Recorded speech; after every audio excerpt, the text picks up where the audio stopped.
시인이자 정원사, 그리고 어머니. 늦은 나이에 학업을 시작해 문예창작학 석사를 취득했고 30여 년간 예술가의 길을 걸었다. 그는 와일드 우먼스 프레스를 설립하여 20여 년간 시골 공동체 여성 작가들의 시집을 펴냈고 이 0여 명의 회원을 둔 야생의 여자들의 크리에이티브 디렉터로서 각종 워크숍과 행사를 개최해왔다. 영국 스코틀랜드의 오크니 제도로 뿌리를 옮겨간 지금도 여전히 시를 쓰고 야생정원을 돌본다. 푸들풀의 구원은 베넷의 첫 책으로 야생식물을 돌보며 씨앗과 열매를 얻고 그것으로 물약을 만들며 치유받았던 10년의 시간을 아파집처럼 담아낸 회고록이다. 이 책으로 영국 예술위원회 산하 작가 지원단체인 뉴라이팅 노스에서 수여하는 노던 데비상과 노던 프로미스상 등을 수상했고 2024년에는 노틸러스 도서상 회고록 부문은상을 수상했다. 목차를 보겠습니다.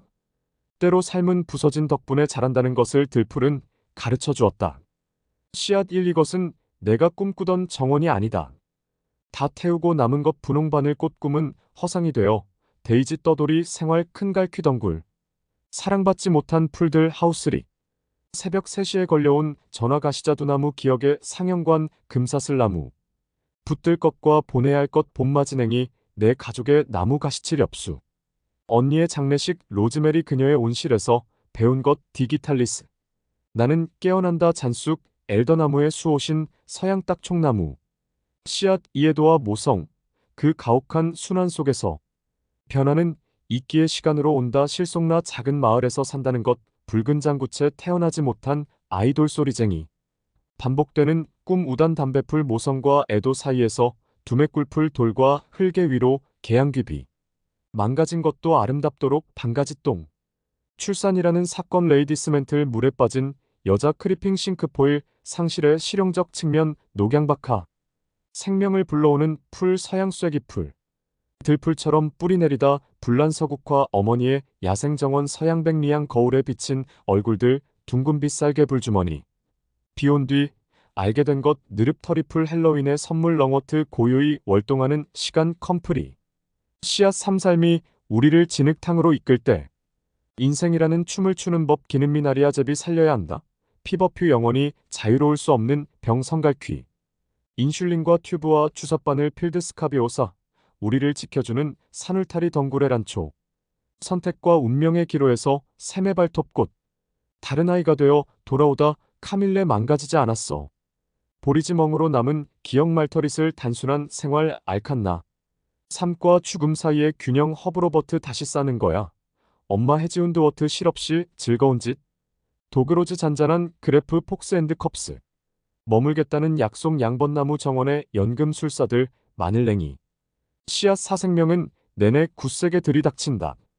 흙이 되어 주리라 레몬밤 슬픔은 이 땅을 차지하지 못한다.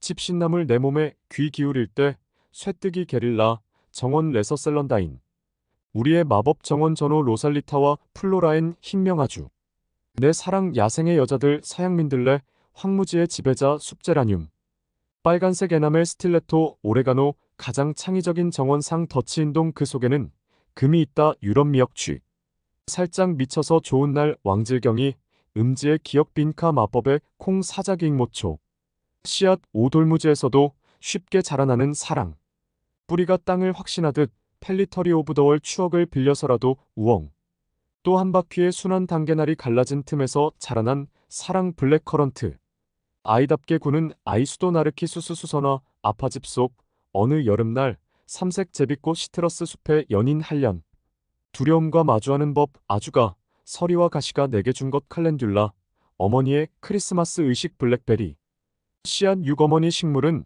씨앗의 기억을 남긴다. 우리의 마지막 해 저맨더 스피드웰 어둠 속에 쏟아지는 빛 어네스티 그 모든 순간의 어머니 블루벨 언니가 떠나고 7년 7개월 17일 당하욱 최고의 요새를 짓다. 큰매꽃 돌봄의 책무 우드랜드 해바라기 황폐한 정원에서 울다 서양토플 생일 축하해요. 엄마 우드아벤스 2주 어쩌면 6주 호손 어머니의 이야기 조각 파인애플이드 레모네이드 세레나데 붉은 토끼풀 라벤더 향기가 불러온 기억 라벤더 두 사람의 산책 하우슬립 안녕 내 아름다운 엄마 등갈퀴나물 씨앗 칠레 모든 야생의 어머니. 모든 것을 삼키는 비서양 고추나물 정원만은 살아남았다. 바이퍼스 버글로스 어머니가 남겨둔 페이지 무스카리. 어두운 나날의 마법. 도그 바이올렛 작은 숲의 약속. 쑥국화. 우리는 혼자가 아니다. 산수레국화. 씨앗 팔 들풀의 구원. 우리가 심은 희망의 씨앗. 울렉스. 자, 이제 책 속으로 들어갑니다. 인생에서 피할 수 없는 상실과 실망이 내게 닥쳤을 때 나도 저자처럼 한계와 불확실함 속에서도 무언가를 끈기 있게 길러내는 행위로 스스로를 구할 수 있을까? 나는 아이도 정원도 없지만 그래도 나 또한 세상에 확실히 자라나는 무언가를 보탤 수 있을까? 혹시 내가 번역하는 책이 그런 것이 되어줄 수 있을까? 척박한 곳에서도 작은 열매를 맺는 무엇, 남몰래 씨앗을 날리는 무엇, 그리하여 또 다른 곳에서 뿌리 내리는 무엇, 죽은 것 같다가도 땅이 녹으면 살아날 수 있는 무엇, 들풀일 뿐이지만 누구에게는 약초로 쓰일지도 모르는 무엇, 살아있는 무엇, 그것을 길러내는 마음으로 하루하루를 살 때 상실을 견디고 희망을 믿을 수 있는 무엇.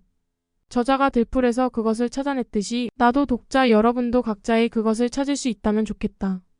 상실로부터 건진한 줌의 에너지마저도 끊임없는 빚의 압박에 소진된다. 세상은 우리에게 구제책으로 긴축 생활을 하라고 권하지만 그것은 도움이 가장 절실한 사람에게서 안전망을 걷어버리는 냉혹하고 잔인한 말이다. 정치인들이 국가의 허리띠를 졸라매자고 떠드는 동안 남편은 어떻게 해야 좋은 아버지가 되고 가족을 부양할 수 있을지 걱정한다. 우리를 먹여 살리지 못할까봐 겁낸다. 진짜 직업을 가져야겠다고 말한다. 나는 그에게 예술가도 진짜 직업이라고 우리가 하는 일도 중요하다고 늘 그랬듯이 우리는 살아남을 수 있을 거라고 말해준다. 하지만 우리의 문화는 우리 일을 가치 있게 여기지 않고 우리 일은 점점 더 어려워진다. 나는 정원사가 아니다. 적어도 내가 생각하는 정원사의 모습에는 맞지 않는다. 나는 제때에 심지 않고 심어야 할 곳에 심지 않는다. 무엇을 심어야 하고 무엇을 심지 말아야 하는지 모른다. 그저 호기심과 우연에 이끌려서 되는 대로 가꿀 뿐이지만 내게는 여기 교란되고 망가진 땅에서도 새 생명이 자랄 수 있다는 믿음이 필요하다. 이 아기는 영원히 내 큰언니를 모를 것이다. 나를 도시로 데려가서 한밤중 달빛 아래에서 수영하게 해줬던 언니. 우리가 프랑스에서 노저와 호수를 건널 때 자신의 처자기를 담요에 둘러 곁에 재워두고 리퍼블루스를 노래하던 언니. 못된 놈들 때문에 낙담하는 건 내 손해라고 알려주고 희망과 애정과 렌틸콩으로 여러 번 내 삶을 일으켜줬던 언니.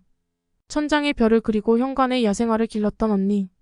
부푼 내 배에 손바닥을 대고 태어나지 않은 내 아이에게 조잘조잘 말 걸던 언니. 내가 사랑한 내 언니가 없어졌다. 이것은 말이 되지 않는다. 영원히 말이 되지 않을 것이다. 지금 내 아들의 창밖에도 나무가 자란다. 재생의 상징인 자작나무다. 아이도 나처럼 제 나무의 계절이 흐르는 모습을 지켜볼 테고 나무의 모든 변화를 제 기억으로 간직할 것이다. 나무는 아이의 삶 가운데 몇 해를 목격할까? 몇 번의 추위를 견딜까? 아이가 기상 변화를 아예 모르도록 계속 막아낼 방법은 없다. 하지만 나무처럼 모든 시간과 계절이 우리 삶에 나이테를 새긴다는 사실을 아이에게 보여줄 수는 있다. 그 시간을 살아남으려면 우리가 조금은 단단해질 필요가 있단다. 하지만 계속 지켜보렴. 그러면 봄이 늘 돌아온다는 사실도 알게 될 테니까. 어머니가 정원을 가꾸는 것은 조용한 반항의 행동이었다. 다른 사람들이 자연을 길들이려고 했을 때 어머니는 자연을 격려했다. 어머니는 가방에 작은 휴대용 칼을 갖고 다니다가 눈에 띄는 잡초가 있으면 파내어 와서 집 화단에 심었다. 아무 표시도 없는 봉투에 연중 야생화 씨앗을 모았다가 가을의 게릴라처럼 그 내용물을 정원 가장자리에 뿌렸다. 어머니는 자라난 꽃을 보고 깜짝 놀라기를 바랐다. 어머니의 다른 모든 행동처럼 정원 가꾸기는 어머니가 별달리 애쓰지 않고도 해내는 일인 양 보였다. 내 세상을 뒤덮은 감각을 불러내기만 하면 되는 일이었다. 불평하는 사람도 있고 여기서 나타날 뭔가의 가능성을 봐주는 사람도 있을 테다. 모든 것이 모여서 때를 기다리며 형태를 갖춰간다.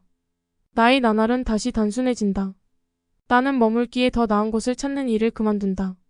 바탕에 깔린 애도의 소음 위로 돌과 흙의 침묵이 나를 달랜다. 우리의 하루하루는 이런 일과로 채워지고 이 속에서 우리는 자란다. 온몸이 욱신거리고 손이 갈라져도 우리는 계속해 나간다. 그리고 마침내 나는 밤에 잠이 든다. 엄마는 나를 쓰레기통에 버려야 해. 난 망가졌으니까. 그리고 망가진 건 쓰레기통에 버리는 거니까. 멍들고 바늘에 찔린 내 작은 소년, 이 아이에게 나는 어떤 답을 줄 수 있을까? 두렵다. 망가진 존재라고 느끼는 기분을 나는 안다. 어느 아이도 그런 기분을 느껴서는 안 된다. 나는 진액이 묻은 아이의 얼굴을 두 손으로 감싸고 두 눈을 똑바로 본다. 엄마 말 잘 들어. 넌 망가지지 않았어. 넌 아름답고 멋있어. 그리고 네가 내 아들이라서 엄마는 세상에서 제일 운 좋은 엄마야. 이걸 꼭 기억해. 나는 단호하게 말한다. 아이에게 필요한 말이고 아이가 가슴 깊이 새겨야 할 말이다. 그리고 내게도 필요한 말이다. 다시 정원을 본다. 정원은 내가 없었는데도 또 홍수를 겪었는데도 살아남았다. 정원은 아직 남은 것들을 통해서 이야기를 들려준다. 여기 헐벗은 단계나리 가지는 어떤가? 아니면 저기 습지 정원 가장자리에 용케 매달려 살아남은 노란 꽃창포 무리는? 한때 어머니의 정원에서 자랐던 이 식물들은 이제 이곳을 집으로 삼았다. 차가운 땅을 덮은 잎들은 우리가 심은 나무에서 왔다. 나를 따끔하게 쏘는 서양쇠기 풀은 아들이 심은 것이다. 나는 통통한 분홍색 벌레를 쪼는 블랙버드를 본다. 모종삽에 들러붙는 흙조차도 우리 손으로 만들었다. 작은 초록 싹들이 땅을 뚫고 나온다. 첫 설강화가 이르게 용감하게 솟아난다. 여기 모든 생명이 죽은 것처럼 보이는 곳에도 꽃들이 있다. 우리는 구근 하나마다 희망을 하나씩 심는다. 꽃을 피우는 구근이 하나 있다면 썩어버리는 구근도 하나 있다는 것, 싹을 틔우는 씨앗이 하나 있다면 엘더나무에서 기다리는 새들이 먹어버리는 씨앗도 하나 있다는 것을 나는 안다. 그렇다면 그냥 심는 것, 그리고 그것이 자라리라고 믿는 것만으로 충분한 게 아닐까? 나는 미래를 두려워하면서 너무 많은 시간을 보냈지만 이제 그 마음을 내려놓는다. 우리가 살아가는 나날은 한 단위의 기쁨과 한 단위의 슬픔으로 이뤄진다. 우리가 도달해야 할 행복의 봉우리란 없고 성취해야 할 완벽한 삶도 없다. 그저 우리가 살아가는 이 어지럽고 끔찍하고 아름다운 삶뿐이며 나는 이 삶에 감사한다. 만약 어머니 식물에게 위협이 닥치면 식물은 미래의 자식 식물이 살아남는데 도움이 될 기억을 씨앗 속에 남겨둔다. 이제 자신의 삶으로 뻗어나가는 아들에게 나는 아이가 살아남는데 도움이 될 무엇을 줄 수 있을까? 내가 줄 수 있는 것이 있다. 바로 어둠에 지지 않고 희망을 지켜내는 씨앗이다. 그리고 우리가 한때 돌과 쓰레기와 모든 망가진 것으로부터 정원을 길러냈으며 게다가 그 정원이 번성했다는 기억이다. 나는 기다리고 있는 흙 위에 씨앗을 뿌린다. 그리고 정원이 내게 가르쳐준 것을 기억한다. 달리 아무것도 확실한 것이 없을 때는 앞으로 자라날 작은 것들에게 돌아가라는 교훈이다. 출판사 서평. 망가진 이 삶에서도 무언가 잘할 수 있다는 믿음이 필요하기에 상실과 가난으로 부서진 땅, 그곳을 들풀 정원으로 가꾼 시인의 10년. 우리는 자기 삶이 언제까지고 찬란한 장미 정원으로 남길 바라지만 그 누구의 정원도 질병과 가난, 이별과 죽음, 실패와 실망이라는 침입종을 피할 수는 없다. 울타리를 넘어 번지는 이 잡초들은 아무리 뽑아내도 사라지지 않고 수시로 우리를 주저앉힐 것이다. 중년을 앞둔 무명 시인 빅토리아 베넷의 삶 역시 깊은 슬픔과 가난에 침략당한 폐허다. 세상은 예술가를 직업으로 인정해주지 않아 늘 가난에 허덕이고 몇 번의 유산 끝에 어렵사리 아이를 가졌으나 태어난 아이는 고작 3살에 제1형 당뇨를 진단받았다. 그리고 출산 2달 전 자신과 함께 아이의 탄생을 기다리던 사랑하는 큰언니는 강가에서 카누를 타다 갑작스러운 사고로 세상을 떠났다. 베넷은 이 가없는 상실감과 고통에서 벗어나고자 잉글랜드 컴브리아주의 시골 마을에 지어진 공공주택 단지로 이사하기로 결심한다. 그 단지는 과거 석공장 터에 지어져서 마당이 온통 돌무더기에 땅속에는 철근과 성면으로 가득하지만 그녀는 아픈 아들과 함께 그곳을 정원으로 만들기로 한다. 그저 이 교란되고 망가진 땅에서도 무언가 잘할 수 있다는 믿음이 필요했기 때문이었다. 베넷은 음식물 찌꺼기로 퇴비를 만들고 지렁이의 힘을 빌려 식물이 자랄 수 있는 토양을 준비한다. 비싼 모종은 살 수 없으니 들과 내에 자라는 들풀에 씨앗을 모으고 뿌리째 조심스레 발굴하여 자신의 마당에 옮겨 심는다. 더 이상 슬픔이 자신의 정원을 차지해버리지 못하도록 언젠가 이 잡초들이 무성하게 자라나 자신과 가족을 치유하는 약이 되어줄 것이라는 한 줄기 희망으로. 들풀의 구원은 불의의 사고로 언니를 잃은 뒤 아들과 함께 10여 년간 야생 정원을 일구며 진정한 애도와 희망을 얻은 한 시인의 이야기를 담은 자전적 에세이다. 유년의 상처와 가난과 상실로 스스로 망가진 땅이라 믿었던 저자는 들풀을 거두어 끈질기게 정원을 가꾸면서 야생으로부터 깊은 위안을 받는다. 우리가 절망하고 슬퍼할 때에도 야생 정원에서는 무엇이든 자라난다. 한여름의 지푸른 잡초처럼 희망이 무성하게 자라는 어느 정원의 풍경.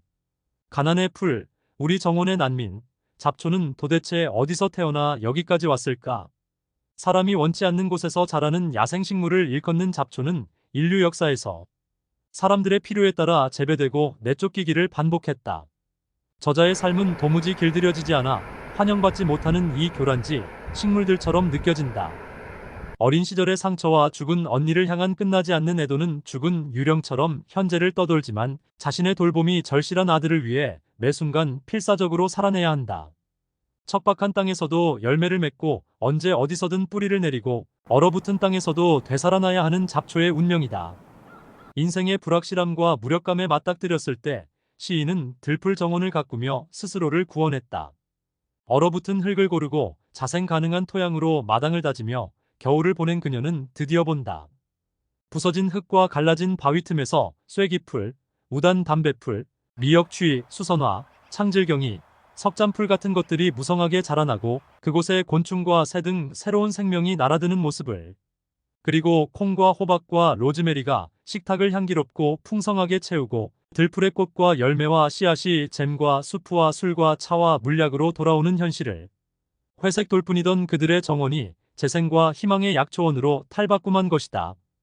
베넷은 이토록 경이로운 정원의 마법 속에서 천천히 자신을 치유하면서 큰언니를 온전히 애도하고 지금까지 가족들로부터 받은 사랑을 되새기게 된다. 그리고 지병에도 불구하고 자유로운 영혼으로 자라나는 아들을 바라보며 확신한다. 결코 우리는 망가지지 않았다고. 그리고 때로 우리 삶은 부서짐에도 불구하고 자라는 것이 아니라 부서진 덕분에 자라날 수도 있다고. 회복을 위한 데이지, 역경에 맞서는 서양민들레, 외로움에는 붉은 장구채. 당신 인생의 모든 계절에 건네는 90가지 들풀의 위로. 썩은 구근이 있다면 살아나는 구근이 있듯이. 한 생명이 가고 한 생명이 다가오는 자연의 섭리는 경이로운 동시에 가혹하다. 왜 삶은 사랑하는 존재를 주었다가 다시 앗아가는가? 가슴을 찢는 애도 속에서도 육아는 삶의 환희가 되고 아이가 한 뼘 자라나면 부모와의 이별은 한 걸음 더 가까워진다. 저자는 삶과 죽음, 만남과 이별, 애도와 모성을 야생의 순환에 비유하며 때로는 담담하게, 때로는 울부짖듯 노래한다. 삶의 무게를 이고지며 살아온 한 인간의 길들여지지 않는 형용한 야생성 앞에서 독자는 어느새 자기 삶의 벽과 그늘을 툭 하고 터놓게 된다. 야생의 에너지로 응축된 저자의 문장은 번역가 김명남의 유려한 번역으로 다시 태어나 깊은 울림을 전한다. 베넷은 이 책의 서두에서 자신이 뿌린 씨앗이 정원을 이룰지 알지 못했듯 우리에게 손에 준 것이 고작 한 줌 잡초. 씨앗일지라도 희망으로 자라날 무언가를 그저 심어보라고 권한다. 회복력을 상징하는 데이지, 역경에 맞서는 서양민들레, 외로움을 물리치는 붉은 장구채 저자는 90가지 들풀의 이름과 모습, 약초학에서의 쓰임과 주술적 의미를 자기 삶의 이야기와 연결지음으로써 독특한 구성의 회고록을 완성시켰다. 우리 발밑에 있었으나 알아차리지 못했던 존재들, 지나쳐온 소중한 삶의 가치들을 눈여겨보길 바라는 섬세한 의도에서다. 현재형으로 쓰인 90편의 짧은 글들은 들풀 고유의 아름다움을 나타낸 판화. 그림과 어우러져 마치 한 권의 아름다운 아파집을 보는 듯하다. 여기에 한국어판에 특별 수록한 식물세밀화가 조하나 작가의 일러스트가 더해져 들풀 정원을 거니는 듯한 힐링의 시간을 선사한다.